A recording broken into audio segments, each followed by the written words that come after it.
La ciencia contribuye al triunfo de las grandes ideas. Las batas blancas de la calle Roux son tan habituales para los parisienses como las modestas blusas de las vendedoras de los almacenes de Rivoli y las desenvueltas y abigarradas camisas de Montmartre. Las batas blancas son un vivo emblema de la calle Roux, su gloria, el recuerdo de los trabajos del día de hoy y de su gran pasado. En la calle Roux de París se encuentra el Instituto Pasteur. En el recinto de su edificio vivió y trabajó un gran hombre que donó al mundo una nueva ciencia, la microbiología. La vida de Louis Pasteur es profundamente dramática, y su carácter, en extremo contradictorio. Audaz en su trabajo, tímido en su vida, orientado hacia un objetivo, pero que cambia constantemente el objeto de sus investigaciones, sentimental y llorón, que pierde la cabeza en los breves ataques de furia, no exento de amor por una vistosa frase, y cuidadoso en sus conclusiones. Tal es Louis Pasteur. No tomaba leche sin hervirla, y lavaba cada cereza con agua hervida, pero al mismo tiempo, no temía tomar con la pipeta la saliva de la bocaza de un perro rabioso, y trabajaba intrépidamente junto a las camas de los enfermos de cólera. Cuando su colega débil le insinuó que esto era peligroso, preguntó tranquilamente, ¿y el deber? En esto el tono de su voz valía todo un sermón, recordaba Débil. Este hombre, que prendió en el cielo de la ciencia toda una constelación de brillantes descubrimientos, durante toda su vida tuvo que defender sus verdades en discusiones inútiles y extenuantes que esterilizaban la mente. Se encontrarán muchos científicos que experimentaron las mismas ofensas y agravios inmerecidos, burlas y mofas como Louis Pasteur, pero difícilmente se encontrará otro científico que reaccionará a ello tan dolorosamente. Incluso en el cenit de su gloria se veía tan acosado que después de la primera vacuna contra la rabia, por la noche lo martirizaban unas terribles pesadillas. ¡Asesino! Oía claramente las voces de la gente tras la ventana de su dormitorio. Me encuentro junto a la mesa en el gabinete de Pasteur. Una mesa pequeña e inusualmente bajita. El retrato de un hombre barbudo con una franca y sencilla cara de campesino es su padre. La chimenea. Un pequeño fuelle para prender el fuego. Los libros de lomos de cuero, brillantes y lustrosos. En la habitación vecina, un ropero. El manto rojo con bordes blancos de profesor de la Sorbona. Una levita de líneas serias, bordada con pasamanerías doradas. Solo 40 personas podían llevar estas levitas, los 40 inmortales de la Gran Academia. Alrededor, una limpieza de museo y aquella especial distribución de los objetos, como muerta, que suele haber en los sitios de sacralizada memoria. Posiblemente en vida de Pasteur, este gabinete se veía igualmente deshabitado, porque su dueño lo frecuentaba poco, en razón de que vivía en el laboratorio. Por fin tengo lo que siempre he deseado tener, escribía en una carta. El laboratorio a donde puedo ir a cualquier hora se encuentra debajo de mi apartamento. A veces durante toda la noche está prendido en él el gas y los experimentos no se interrumpen. Efectivamente, vivía en el laboratorio. No se puede calcular con exactitud cuántos años pasó allí, pero se puede decir con seguridad que decenios. Algo pesado y lento en público, este hombre se transformaba en cuanto entraba en el laboratorio, su elemento para el cual había nacido. Llegaba allí temprano en la mañana y regresaba a casa cuando ya estaba oscuro, entrando de puntillas para no despertar a su esposa. Cuando hoy uno recorre el laboratorio de Pasteur, de mesa en mesa, de estante en estante, ve ante sí no solo los aparatos, los instrumentos y el frágil cristal del laboratorio, sino los años materializados de su vida, donde se halla cifrada la historia febril de sus búsquedas, dudas y victorias. Vemos unos cubitos de cartón parecidos a los juguetes de los niños. A su lado, unos poliedros de madera.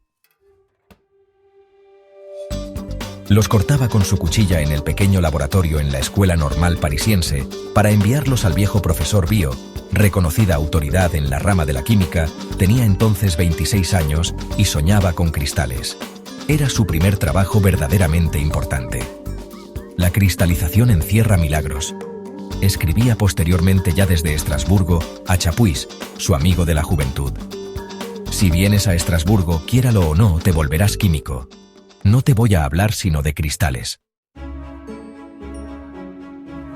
Tras la transformación de la configuración exterior de los cristales, percibió las peculiaridades de su estructura molecular. Perfeccionaba la metodología de sus experimentos, comprobando una y otra vez. Los árboles poderosos crecen lentamente. Él no se apresuraba nunca. Entre otras cosas, fue precisamente en Estrasburgo donde realizó quizás el acto más precipitado de su vida. A los 15 días de su llegada a la ciudad le propuso matrimonio a Marie Laurent, hija del rector de la Universidad de Estrasburgo. Vivieron juntos, muy felices, 46 años. Las etiquetas en los recipientes de cristal del laboratorio ostentan la clara y recta letra de Pasteur. La tinta negra se descoloró y adquirió un matiz rojizo, pues se secó hace más de un siglo. Pasteur se dedicaba entonces a estudiar los procesos de fermentación del vino. Era un paso muy importante en la solución del problema de la autogénesis, discutido durante muchos decenios por los naturalistas de diferentes países. Las discusiones acerca de si existía o no la autogénesis de los organismos vivos prendían como una llama pasando de los laboratorios a los salones de los aristócratas, repercutiendo, a veces absurdamente tergiversadas, en los periódicos y revistas. Pasteur no discutía. Pasteur trabajaba. Eran años de escrupulosa labor, años de dolorosa lucha no solo contra sus innumerables adversarios, sino también consigo mismo. A veces lloraba de alegría por el exitoso resultado del experimento concluido, pero al día siguiente ya se le culpaba de poca honestidad en la realización del mismo. Pensar que uno ha descubierto un hecho importante, anhelar anunciarlo con una sed febril y contenerse durante días, semanas y años. Luchar consigo mismo, tratar de destruir sus propios experimentos y no hablar de él hasta tanto no se hubieran agotado todas las hipótesis contrarias. Es así que es una tarea ardua. Leí estas palabras en el laboratorio de Pasteur y pensé que todo el que haya decidido entregarse a la ciencia debería conocerlas y recordarlas. Hace 100 años, hoy y siempre. Aquí, en el laboratorio, se descubre una nueva faceta del talento de este hombre asombroso. Fino experimentador, era, al mismo tiempo, destacado inventor. El matraz de Pasteur es una frágil construcción con el pitorro caprichosamente encorvado. Hace más de 100 años echaron en él vino fresco. Hasta ahora no se ha fermentado. El secreto de la forma de matraz lo protege de los microbios de la fermentación. En otro lugar vemos un condensador de factura original y, a su lado, un autoclave que arde con una llama cobriza, el primer autoclave construido por Chamberlain, alumno de Pasteur, que se calentaba como una plancha. Con carbón de madera, la pompa de vacío también fue un invento suyo. Siendo químico, biólogo y médico, no se avergonzaba de realizar tareas de ingeniería. La mayor celebridad de Louis Pasteur se debe a su lucha contra la enfermedad de la rabia. Las vacunas contra esta son solo un resultado. Además del estudio del proceso de fermentación y la solución de la secular discusión sobre la autogénesis, Pasteur se hizo famoso por haber investigado las enfermedades del vino y la cerveza, de los gusanos de seda, por el estudio de la infección y la aplicación de las vacunas. Ahora hablan frecuentemente acerca de los vínculos del científico con la vida. Louis Pasteur no se vinculaba, sino que simplemente vivía la vida de su pueblo.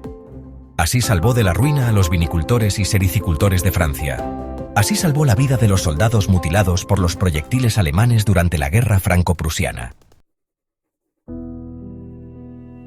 El doctor Baker escribía: actualmente el trabajador en su taller, el científico en su laboratorio, el agricultor en el campo, el médico junto a la cama del enfermo, el veterinario ante el animal doméstico, el cervecero ante el mosto, todos ellos se guían por las ideas de Pasteur. En los días en que Thiers firmó la bochornosa paz con Alemania en 1871, él, patriota y ciudadano, escribía en su artículo: ¿por qué Francia no ha encontrado grandes hombres en el momento del peligro? El culto a las ciencias en el más alto sentido de la palabra es, quizás, más necesario para el florecimiento moral que para el material de la nación. Víctima de su inestabilidad política, Francia no hizo nada para apoyar, divulgar y desarrollar los logros de la ciencia en nuestro país.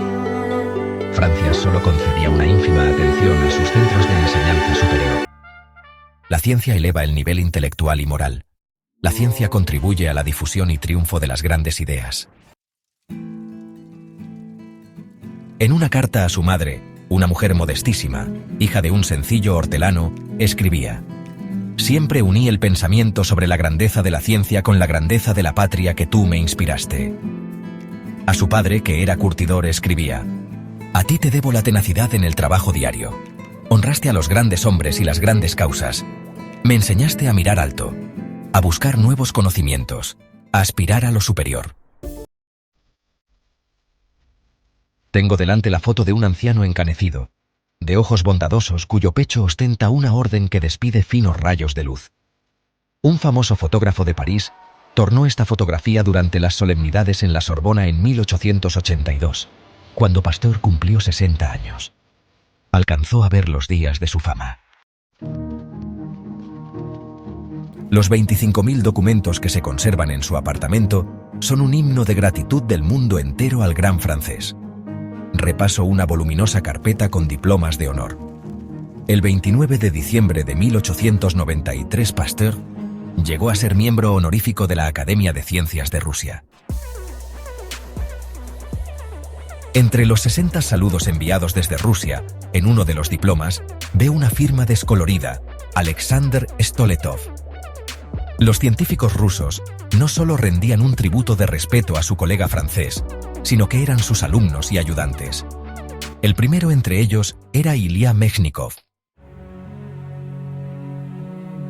Seguramente pocos saben que la urna con las cenizas del gran biólogo ruso se conserva en la biblioteca del Instituto Pasteur, a unos pasos de la cripta donde está enterrado Louis Pasteur. A sus alumnos legó esto: no expresen nada que no pueda ser demostrado con experimentos sencillos y decididos. Respeten el espíritu de la crítica. Este por sí mismo no despierta ideas nuevas, no impulsa hacia las grandes causas.